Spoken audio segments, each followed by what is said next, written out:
വായിക്കാൻ അറിയാം. സമയക്കുറവ് പരിഗണിച്ച് മാത്രം അദ്ദേഹം ഒന്ന് അടങ്ങിയതാണ്. Do you really believe that ഇടയ്ക്ക ക്യാൻ സ്പീക്ക്? Do you? ഇടയ്ക്കൊക്കെ സംസാരിക്കാൻ പറ്റും, പാട്ട് വായിക്കാൻ പറ്റുമെന്ന് നിങ്ങൾക്ക് വിശ്വാസം വന്നോ? ഇതിനു മുമ്പ് ഇങ്ങനെ ഇടയ്ക്കൊക്കെ ഇത്രയും സാധ്യതയുണ്ടെന്ന് ഇന്നേ വരെ കേട്ടിട്ടില്ലാത്ത ഒരു കൈ പൊക്കൂ. കയ്യോ കാലം എന്തെങ്കിലുമൊക്കെ പറ്റി? കേട്ടിട്ടേ ഉണ്ടാവില്ല. കാരണം ഇത് പൂരപ്പറമ്പിൽ ആൾക്കൂട്ടത്തിൽ കൊട്ടുമ്പോൾ ആരും അതിന് വില കൊടുക്കില്ല.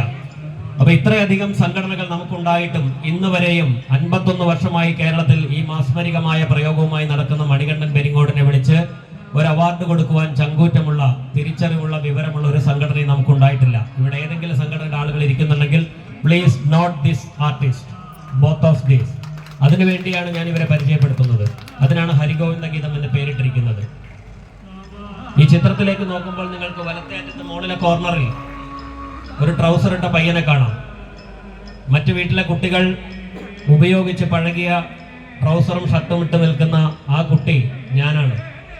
എൻ്റെ പിതാവിന് 61 വയസ്സ് കഴിഞ്ഞ് ജനിച്ച മകനാണ് ഞാൻ. എന്നെ അച്ഛൻ പാട്ടും കൊട്ടൊന്നും പഠിപ്പിക്കാതിരുന്നത് ഇത് പഠിച്ചിട്ട് അവൻ്റെ ജീവിതം ഇല്ലാണ്ടാവണ്ട എന്ന് കരുതിയിട്ടാണ്. അത്രമാത്രം കലയിലേക്ക് വരുന്നതിന് ഭയപ്പെട്ട ഒരു തലമുറ കടന്നുപോയി. അതുകൊണ്ടാണ് ഇത്തരത്തിലുള്ള ആർട്ടിസ്റ്റുകളെ ഞാൻ പരമാവധി നിങ്ങൾക്ക് പരിചയപ്പെടുത്തുന്നത്. അവർക്ക് നിലയും വിലയും ഉണ്ടാവണം. മന്ത്രിക്കും തന്ത്രിക്കും മൗലവിക്കും മാർപ്പാപ്പയ്ക്കും ഒക്കെ നിങ്ങൾ കൊടുക്കുന്ന മൂല്യം ഇത്തരത്തിലുള്ള വാദ്യക്കാർ വരുമ്പോഴും നിങ്ങൾ എഴുന്നേറ്റ് നിന്ന് അവരെ ആദരിക്കുന്ന ഒരു കാലമാണ് എൻ്റെ സ്വപ്നം. അത് മാത്രമാണ് എൻ്റെ സ്വപ്നം. അതുകൊണ്ട് തന്നെ കള്ളിനും കഞ്ചാവിനും അടിമപ്പെടാത്ത, കല മാത്രം ലഹരിയായി തീരുന്ന കലോപാസകർ നമുക്ക് ധാരാളം ഉണ്ടാകേണ്ടതുണ്ട്. അതിനുവേണ്ടിയാണ് ഈ യത്നം. കലോപാസകൻ എന്ന് കേട്ടാൽ പെണ്ണ് കിട്ടാത്ത നാടാണ്. അവൻ്റെ കൊട്ടും പാട്ടൊക്കെ കൊള്ളാം, പക്ഷെ എൻ്റെ കുട്ടീനെ ഞാൻ ഗവൺമെന്റ് ദിവസമേ കൊടുക്കുള്ളൂ. ഇങ്ങനെ ജാതി, ജാതകം, ജോലി, ജില്ല എന്നും പറഞ്ഞ് ഹിന്ദു സമൂഹത്തിൽ 15 ലക്ഷത്തോളം ആളുകളാണ് പെണ്ണ് കിട്ടാതെ ഇരിക്കുന്നത്. അപ്പോൾ ജനസംഖ്യയുടെ അവസ്ഥയെന്ന് സങ്കല്പിച്ചോളൂ. ആ പ്രായത്തിൽ ഞാൻ ജനിക്കുമ്പോൾ എൻ്റെ അമ്മ പട്ടിണി കിടന്നതിന്റെ ഫലമാണ് ഞാൻ ഈ വെച്ചിരിക്കുന്ന കണ്ണട. നിങ്ങൾ എന്നെ ഇങ്ങനെ കണ്ടിട്ടേ ഉണ്ടാവില്ല. ഇവിടുത്തെ വളണ്ടിയർമാർ പലരും എന്നെ കണ്ട് തിരിച്ചറിഞ്ഞിട്ടില്ല. എൻ്റെ കാരണം ഞാൻ ഇത്രയും കാഴ്ച കുറഞ്ഞ ഒരാളാണ്. ഈ കണ്ണട ഊരിയിട്ടാണ് ഞാൻ എപ്പോഴും പാടുക. കാരണം പാടുമ്പോൾ എനിക്ക് ആരും കാണേണ്ടതില്ല, എൻ്റെ സ്വരം മാത്രം ഞാൻ കേൾക്കേണ്ടതുള്ളൂ, കാണേണ്ടതുള്ളൂ.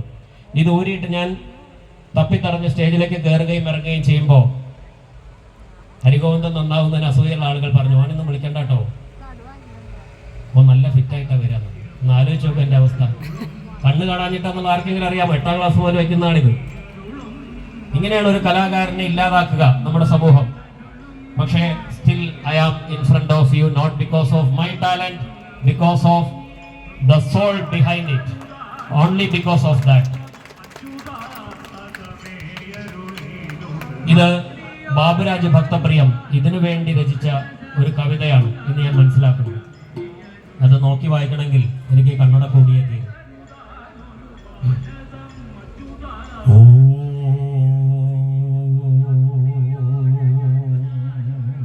സ്റ്റേജിൽ വന്നിട്ടാണ് എൻ്റെ പ്രിന്റ് കണ്ടത്. അതുകൊണ്ട് വലിയ കമ്പോസിംഗ് ഒന്നും ചെയ്തിട്ടില്ലെങ്കിലും അദ്ദേഹത്തിൻ്റെ ഹൃദയത്തിൽ നിന്ന് ഇത്തരം ഒരു വരികൾ വരുമ്പോൾ അത് കേൾപ്പിക്കുക എന്നത് എൻ്റെ ഒരു അഭിമാനമായി കരുതുകയാണ്.